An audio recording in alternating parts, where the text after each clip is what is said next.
जय हिंद दोस्तों। आज हम लोग इस वीडियो में अनुपात और समानुपात रेशियो एंड प्रोपोर्शन पढ़ेंगे। इसमें हम लोग एकदम सिंपल तरीके से पढ़ेंगे जो कि कभी भूले ना। तो आइए देखते हैं पहला क्वेश्चन। देखिए, ए संबंधित बी संबंधित सी का अनुपात 3 संबंधित 2 संबंधित 5 है। तो 500 रुपए में से सी को कितने रुपए मिलेगी, यानी टोटल ये अनुपात में दिया है और टोटल रुपए 500 है, यानी इनके अनुपात का मान कितना है 500। तो सी का हिस्सा कितना होगा। तो देखिए करेंगे क्या कि जो ए बी सी तीनों का योग कितना है 500, यानी कि ए प्लस बी प्लस सी बराबर 500 रुपए है। अब हमें पता नहीं है कि इसमें किसका कितना है, लेकिन अनुपात में मान दिया है। तो अनुपातिक मान में हम करेंगे क्या कि जो अनुपातिक मान दिया है उसी को 500 के बराबर करेंगे। तो देखिए, ए संबंधी बी संबंधी सी तो मान कितना दिया है 3 संबंधी 2 संबंधी 5। ये किसके बराबर है 500 के। अगर इसका तीनों का योग करेंगे तो कितना हो जाएगा 3 2 5 5 10। 10 किसके बराबर है 500 के। तो ये कितना गुना है 50 गुना। ठीक है, तो वही 50 गुना सी का मान कितना है, सी का हमारा दिया है 5। 5 का 50 गुना कितना हो जाएगा, यानी कि सी का अनुपात मान कितना है 5। 5 का अगर 50 गुना करेंगे तो कितना हो जाएगा 250। इतना सी का मान आ गया जो पूछ रहा है। चाहे तो चेक करके देख लीजिए कि एक उतना सबका अगर पूछते हैं तो सबका उतना गुना करें। जैसे ए का 3 दिया है तो 5 के 15, यानी 150 गुना 1 हो जाएगा। बी का कितना 2 है तो 5 दूनी के 10, यानी 100 बी का। सी का कितना है 250। अब देखिए तीनों को जोड़ के देखिए 0 0 0 5 5 10 2 1 3 1 4 1 हाथ से 5। देखिए 5 आ गया हमारा। तो इस तरह का हम जो निकालेंगे आ जाएगा। ठीक है दोस्तों, तो आशा करता हूँ कि अच्छी तरह समझ में आ गया होगा। आइए अगला देखते हैं, क्वेश्चन नंबर 2। देखिए इसमें दिया गया यदि ए संबंधित बी का अनुपात 3 संबंधित 4, बी संबंधित सी का अनुपात 2 संबंधित 5, तो ए संबंधित बी संबंधित सी का मान कितना होगा। तो देखिए इसको हम एकदम बिल्कुल सिंपल तरीके से पढ़ेंगे। कैसे, पहले जो पूछ रहा है उसको लिख लेंगे। तो इसको लिखेंगे ए संबंधित बी संबंधित सी। अब जो जैसे दे रहा है उसी के नीचे रखेंगे। पहले स्टेप का ए संबंधित बी का मान कितना दिया है 3 संबंधित 4, तो इसी के नीचे लिखेंगे 3 संबंधित 4। अब बी संबंधित सी का मान कितना दिया 2 संबंधित 5, तो अगले स्टेप में लिखेंगे बी से सी दिया है 2 5, तो लिखेंगे 2 5। अब देखिए पता है इसको भरने का तरीका यही होता है कि जो खाली स्थान है उससे पहले या बाद में जो भी हो वही संख्या भर देते हैं। जैसे 4 खाली से पहले 4 है तो ये हम कितना भरेंगे 4। ये खाली से पहले कितना है 2, तो 2 भर देंगे। ठीक है, अब इसको आपस में गुणा करके रख लेंगे। तो 3 दूनी के 6 संबंधे, 4 दूनी के 8 संबंधे, 5 चौके 20। अब इसको किसी संख्या से काटेंगे, अगर कट रहा हो तो और छोटा करेंगे। तो देखिए 2 से कटेगा, तो इस 2 से कटेंगे तो कितना जो 2 3 6, 2 चौके 8 और 2 दहा 20, यानी हमारा ए संबंधी बी संबंधी सी का मान कितना आ जाएगा 3 संबंधी 4 संबंधी 10। ठीक है दोस्तों, तो ये हमारा आंसर आ गया। ठीक है, तो आशा करता हूँ कि और अच्छी तरह समझ में आएगी कि भरने वाली प्रक्रिया कैसे भरते हैं। जो इससे खाली स्थान से पहले जो अंक रहेगा या उसके बाद रहेगा वही संख्या भर दीजिए। जैसे ये खाली स्थान पहले था, इसके बाद 2 है तो ये संख्या यहाँ भरेगी। 4 के बाद खाली है, ये खाली से 4 है तो इसको ये भर देंगे। अब आपस में गुणा करके रख देंगे, और जो कटना होता है छोटा से छोटा काटते हैं, क्योंकि अनुपातिक मान हमेशा छोटा होता है, उसके बाद वो कट नहीं सकता है, किसी का गुणज नहीं रह जाता है। ठीक है दोस्तों। देखिए अगला क्वेश्चन नंबर 3। यदि a संबंध b बराबर 1 संबंध 2, b संबंध c बराबर 3 संबंध 2, c संबंध d बराबर 1 संबंध, a संबंध b संबंध c संबंध d का मान क्या होगा, ये पूछ रहा है। पहले सबको लिखेंगे, a संबंध b संबंध c संबंध d। अब जैसे जैसे पूछ रहा है वैसे वैसे उसके नीचे रखेंगे। तो a संबंध b 1 संबंध 2, b संबंध c यानी 3 संबंध 2, c संबंध d 1 संबंध 3। ठीक है। अब खाली स्थान देखिए, यहाँ कितने खाली स्थान है, तो यहाँ पे खाली स्थान के बाद जो रहेगा, या उससे पहले बताया मैंने पिछला सवाल में कि ऐसे भरेंगे। तो 2 के बाद ये खाली है तो यहाँ क्या हो जाएगा 2, यहाँ पे भी 2, यहाँ खाली है, यहाँ भी 2, ये खाली है 1, ये खाली है 1, यहाँ खाली है 3, यानी जो अंक से। अब देखिए आपस में गुणा करिए, 3 एकम 3, समझ 2 3 6, 2 दूनी के 4, 2 दूनी के 4 3 12। अब देखेंगे कि यह किसी से कटेगा नहीं, ये संख्या किसी से नहीं कटेगी, यानी हमारा a संबंध b संबंध c संबंध d बराबर 3 संबंध 6 संबंध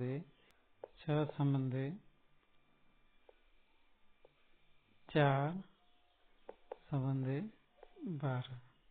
ठीक है, ये हमारा आंसर हो जाएगा। ठीक है दोस्तों, तो आशा करता हूँ कि भरने वाली प्रक्रिया और इस तरह का सॉल्व करने का आपको अच्छी तरह समझ में आ गया होगा। तो आइए अगला क्वेश्चन देखते हैं। Question number 4। यदि a संबंध b संबंध c बराबर 1 संबंध 3 संबंध 2 और c संबंध d संबंध e बराबर 1 संबंध 2 संबंध 3, तो a संबंध b संबंध c संबंध d संबंध e का मान क्या होगा। ठीक है दोस्तों, तो आइए हल करते हैं। तो जो पूछेगा पहले उसको रखते हैं। तो a संबंध b संबंध c संबंध d संबंध e। अब सबका मान रखते हैं। a b c का मान कितना है, 1 3 2। c d e, c d का कितना है, 1 2 3। तो देखिए 2 हो जाएगा, यहाँ पे 1, आपस में गुणा कर लीजिए, तो ये हो जाएगा हमारा 1 3 2 4 2 3 6। अब देखिए क्या ये किसी से कटेगा नहीं, ये कटेगा नहीं। तो जब कटेगा नहीं तो ये हमारा मान आ जाएगा, यानी जो हमारा ये पूछ रहा है इसी का ये मान हो जाएगा, यानी a संबंध b संबंध c संबंध d संबंध e का मान क्या हो जाएगा, 1 संबंध 3 संबंध 2 संबंध 4 संबंध 6। ठीक है दोस्तों, तो आशा करता हूँ कि अच्छी तरह समझ में आ गया होगा। देखिए क्वेश्चन नंबर 5।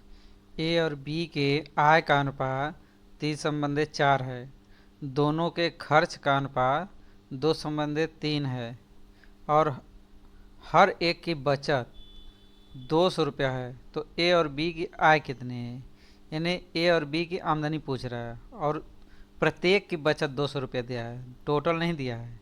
तो प्रत्येक की दिया, तो पहले हम क्या करेंगे, आय खर्च और बचत का पहले अनुपात निकालेंगे।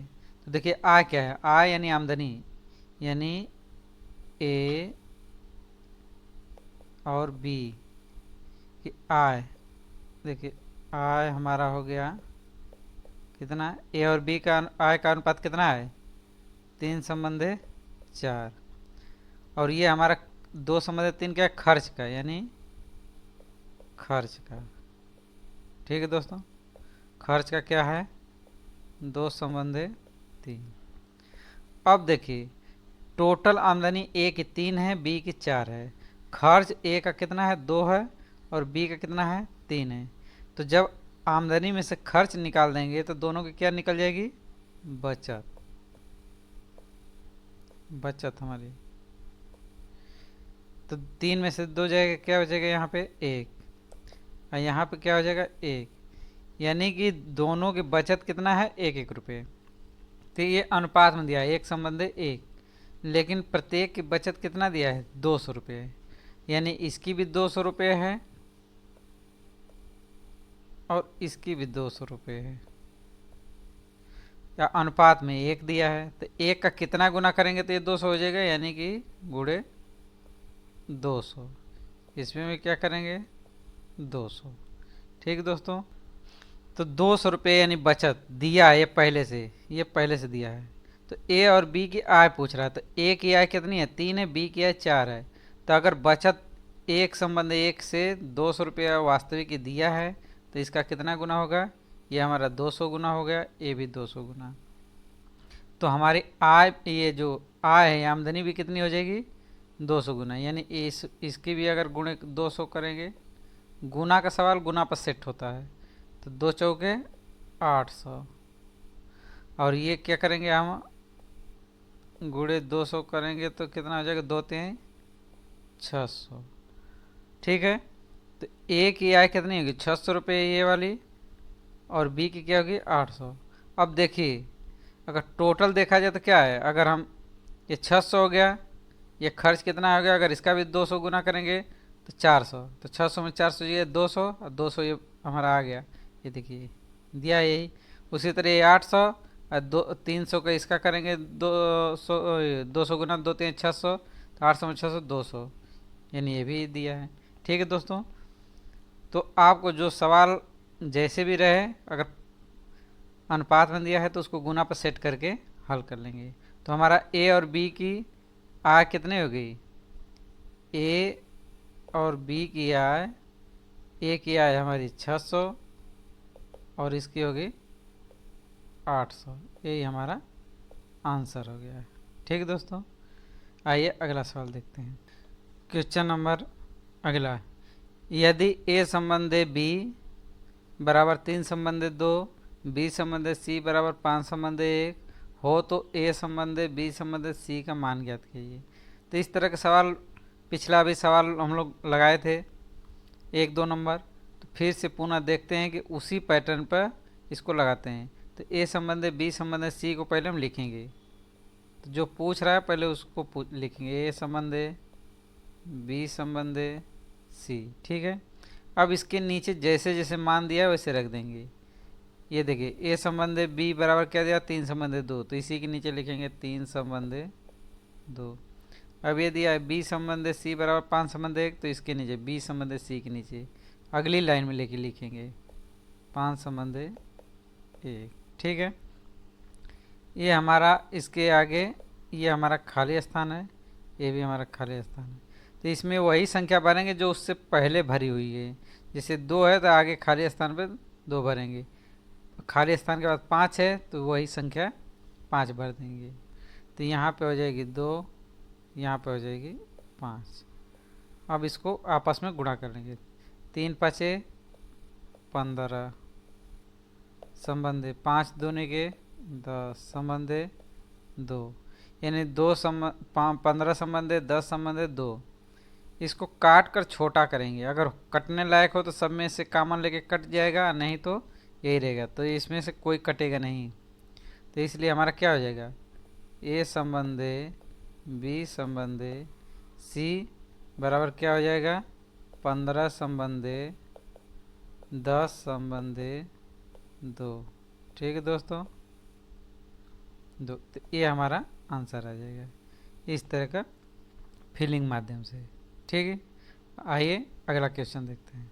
यदि ए संबंधे बी बराबर एम संबंधे एन, बी संबंधे सी बराबर पी संबंधे क्यू, सी संबंधे डी बराबर आर संबंधे एस, तो ए संबंधे बी संबंधे सी संबंधे डी का मान क्या होगा। तो पहले क्या लिखेंगे, ए संबंधे बी संबंधे सी संबंधे डी। देखिए ए संबंधे बी संबंधे सी संबंधी डी। अब इसके नीचे उसी तरह का रख देंगे। ए संबंधी बी का मान क्या है, एम संबंधी एन। बी संबंधी सी का मान क्या है, पी संबंधी क्यू। सी संबंधी डी का मान क्या है, आर संबंधी एस। अब जो खाली स्थान है उसको उसी तरह भरेंगे जैसा पिछले सवाल में भरेंगे। अब देखिए ये खाली स्थान से पहले क्या है, एन, तो इसको भरेंगे एन। ठीक है, यहाँ पे क्या है, पी, यहाँ पे क्या है, क्यू, यहाँ पे क्या हो जाएगा, आर। आर अब इसको आपस में हम गुणा कर लेंगे। ठीक है, तो ये एम पी आर यहाँ पे करेंगे तो क्या हो जाएगा, एम पी आर संबंधी N P R, N P R संबंधी N Q R, N Q R संबंधी N Q S, N Q S. ठीक है दोस्तों, यही हमारा क्या हो जाएगा, ये वाला आंसर। ए संबंध बी संबंध सी संबंध डी बराबर क्या हो जाएगा, एम पी आर संबंध एन पी आर संबंध एन क्यू आर संबंध एन क्यू एस। यानी ए संबंधी बी संबंधी सी संबंधी डी बराबर। ठीक है, ये हमारा पूरा आंसर हो जाएगा। आशा करता हूँ कि अच्छी तरह समझ में आएगा दोस्तों। आइए अगला सवाल देखते हैं। अगला क्वेश्चन है, यदि ए संबंधी बी बराबर 3 संबंध एक, यहाँ पे बराबर का निशान है, यहाँ पे जहाँ ये है, और बी संबंध सी बराबर 4 संबंध 5, सी संबंध डी बराबर 2 संबंध 3 हो, तो ए संबंध बी संबंध सी संबंध डी का मान क्या होगा। तो आइए पहले लिखते हैं, जो मान ज्ञात करते हैं। मान क्या निकालना है, ए संबंध बी संबंध सी संबंध डी। अब इसके नीचे मान रखते चले जाएंगे। ए संबंध बी बराबर क्या है, 3 संबंध 1, 3 संबंध 1। बी संबंध सी का मान क्या है, 4 संबंध 5। सी संबंध डी 2 संबंध 3। अब पिछले सवाल जैसे इसको खाली स्थान को भरेंगे। देखिए एक के बाद सब खाली है तो इसको क्या भरेंगे, एक। यहाँ पे क्या है, खाली स्थान के बाद 4 है तो यानी 4 भर देंगे। जो रिक्त स्थान के बाद या पहले हो वही संख्या हम भरते हैं। यहाँ 5, यहाँ पे 2, यहाँ पे 2। ठीक है, आपस में गुणा करेंगे। 2 चौके 8 तिली के 24 संबंधे, 2 चौके 8 संबंधे, 5 दूनी के 10 संबंधे, 5 3 15। यानी हमारा क्या हो गया, ए संबंधे बी संबंधे सी संबंधे डी, ए संबंधे बी संबंधे सी संबंधे डी बराबर क्या हो गया, 24 संबंधे 8 संबंधे 10 संबंधे 15। ये हमारा क्या हो जाएगा, आंसर हो जाएगा। ठीक है दोस्तों, आशा करता हूँ कि अच्छे तरह समझ में आ गया होगा। आइए अगला क्वेश्चन देखते हैं। देखिए संख्याएं 36 व 9 का मध्यानुपाती ज्ञात कीजिए। मध्यानुपाती ज्ञात करने के लिए इसका सूत्र होता है कि अगर मध्यानुपाती ज्ञात करना है, मान लीजिए कि ये एक्स वाई जेड है या ए बी सी है, तो सी स्क्वायर बराबर क्या होता है, या बी स्क्वायर बराबर ए सी। यानी मान लीजिए कि संख्याएं क्या है, मध्यानुपाती में ए संख्याएं बी सी, तो इसका फार्मूला होता है बी स्क्वायर बराबर ए सी। अब देखिए ये हो गया ए और सी, और बीच का क्या पूरा मध्यानुपाती, यानी मध्य में कोई संख्या, तो हमारे क्या है ये बी, तो यानी हम बी स्क्वायर बराबर क्या रख देंगे, ए सी। ये क्या है 36 गुणे 9, बी बराबर 36 गुणे 9 अंडर रूट में।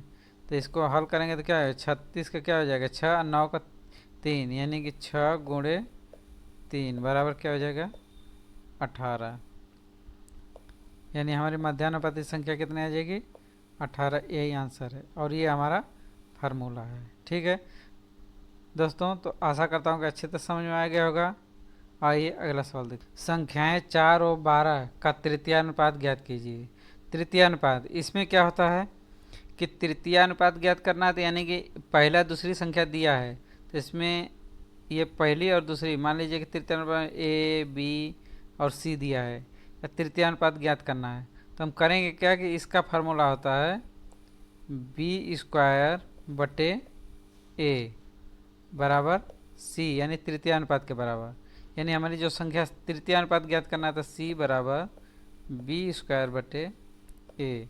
बी क्या है 12 है, तो 12 का स्क्वायर क्या हो जाएगा 12 का स्क्वायर बटे 4, यानी 12 12 में 144 बटे 4। यानी हम इसको काटेंगे तो सी बराबर कितना आ जाएगा, ये 4 तिहाई 12 और 4 छक 24, यानी कि हमारा ये 36 आंसर आएगा। ठीक है दोस्तों, तो इस तरह का हम छोटे छोटे ट्रिक या फार्मूला याद करेंगे, दिमाग में बैठाए रहेंगे, बहुत बड़ा नहीं है कि रटना पड़ेगा, और सवाल सेकेंडों में आ जाएगा। ठीक है दोस्तों, आशा करता हूँ अच्छे तरह समझ में आ गया होगा। आइए अगला सवाल। अगला सवाल, रमेश और प्रियंका ने वार्षिक परीक्षा में अंक 3 संबंधे 9 के अनुपात में अर्जित किए। यदि उसके द्वारा अर्जित अंक उनके द्वारा अर्जित अंक 1200 हो तो प्रियंका ने कुल कितने अंक अर्जित किए। यानी कि रमेश और प्रियंका का अनुपात क्या है, रमेश और प्रियंका। तब वार्षिक परीक्षा का अंक का अनुपात क्या है 3 संबंधे 9, यानी कि अनुपात में दिया है। और उनके द्वारा अर्जित अंक, यानी कि ये जो टोटल अगर जोड़ेंगे तो कितना आ जाएगा 12। टोटल अंक में क्या दिया है 1200, हमारा यहाँ पे यहाँ कितना है 12, तो ये अनुपातिक मान है, ये जो 12 दिया है ये अनुपातिक मान है। तो इसका कितना गुना होगा, यानी 100 गुना। 100 गुना में क्या होगा 1200, यानी 1200 सेट हो गया जो ये दिया है। तो पूछ क्या रहा है कि प्रियंका ने कुल कितने अंक अर्जित किए। तो प्रियंका क्या है, प्रियंका 9 है अनुपात में, तो इसका भी जब यहाँ पे जो सेट होता है वही हर जगह लागू होता है पूरे में। तो 9 का 100% क्या हो जाएगा, 100 गुना क्या हो जाएगा 900 अंक।